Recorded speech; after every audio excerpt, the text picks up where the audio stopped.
Ils ont souvent plusieurs siècles, mais grâce au travail de quelques hommes, ils retrouvent une seconde jeunesse. Alors, qu'est-ce qui nous arrive aujourd'hui ? Ici, on restaure les plus beaux lustres de la République et tout commence sur Internet. Ce matin, ils viennent de recevoir des photos d'un lustre d'époque 19e et ces experts vont déjà pouvoir se rendre compte du futur travail à effectuer. Une chose qui est intéressante, c'est d'une part qu'il n'y a pas de vérité cassée et de voir, comme le disait Jean-Paul, le type de fixation. Là, on a des chaînettes de cristaux qui sont enfilées comme des perles. Ça va relativement vite. Parfois, des luminaires beaucoup plus imposants à l'œil demandent moins de travail parce que le cristal sera beaucoup plus vite remonté. Mais la notion de vitesse est ici toute relative. Car souvent, la restauration d'un lustre demande des semaines, voire des mois. Il faut d'abord démonter toutes les pièces du lustre. Chaque pièce est ensuite passée dans un bain d'acide. Et ici, cette entreprise pratique cette opération à la main. Un vrai travail d'artisan. Tout est dans le souci du détail. Certains lustres où il nous arrive où le bronze est carrément noirci, où on ne voit plus aucun détail, et le fait de brosser, les détails apparaissent. Donc c'est toujours, je vais dire, on est comme des petits enfants au niveau Noël, quoi. On découvre plein de choses qu'on ne voyait pas et que les clients ne connaissaient pas. Il m'est arrivé de rendre des lustres à des clients qui ne savaient pas que leur lustre était orné de têtes de chien ou parce qu'on ne les voyait plus, quoi. Pendant que Jean-Paul s'occupe du nettoyage des pièces, Patrick, lui, va s'intéresser au cristal d'un lustre fraîchement arrivé. Et un élément précis attire son attention. Là, on juge le travail qu'il y a à faire sur cette fleur, en fait, de cristal. Vous voyez, tout est rassemblé sur un fil. Il va donc devoir démonter ce casse-tête, nettoyer le cristal, remplacer le fil oxydé, puis le refaire à l'identique. Restaurer quelque chose qui a été fait il y a 100 ans, c'est quand même c'est assez émouvant en fait. Patrick va devoir également refaire les guirlandes de cristal. Et pour ce travail, personne ne pourra l'aider. Il devra tout faire tout seul. Les boucles seront toujours différentes d'un ouvrier à un autre.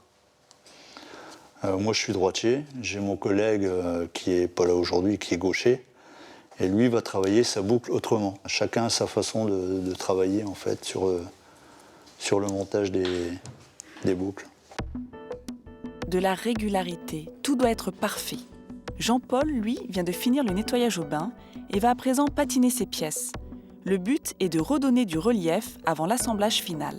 La différence est saisissante. Il nous arrive fréquemment, quand les lustres sont terminés, de les passer en magasin. Et souvent, les clients viennent, on les appelle pour leur dire que c'est fait, ils viennent les chercher. Et puis, ils passent à côté de leur lustre, ils regardent, mais soit ils ont un doute, soit ils passent à côté sans faire attention. Et quand on leur dit, votre lustre est là, ils sont tout étonnés quoi, de ne pas avoir reconnu leur lustre. Mais si le lustre a retrouvé de son éclat, il lui reste aussi à retrouver sa fonction première. Après avoir positionné les câbles le plus discrètement possible, voici le test final. En un instant, nous retournons plusieurs siècles en arrière. Imaginez que les dernières personnes à l'avoir vue telle qu'elle vivaient au 19e siècle.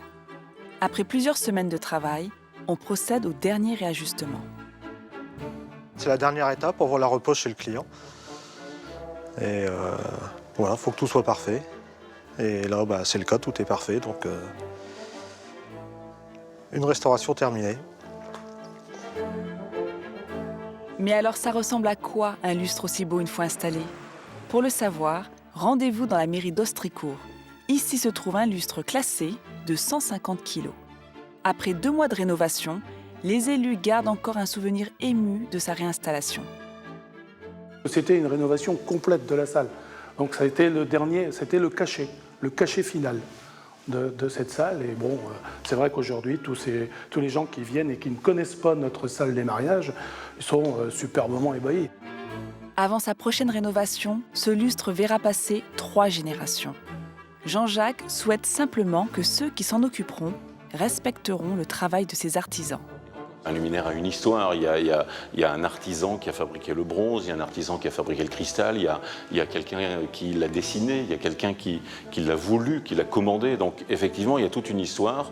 Que le luminaire ait un siècle, 2 ou plus, il y a forcément eu des gens qui l'ont voulu, ce lustre.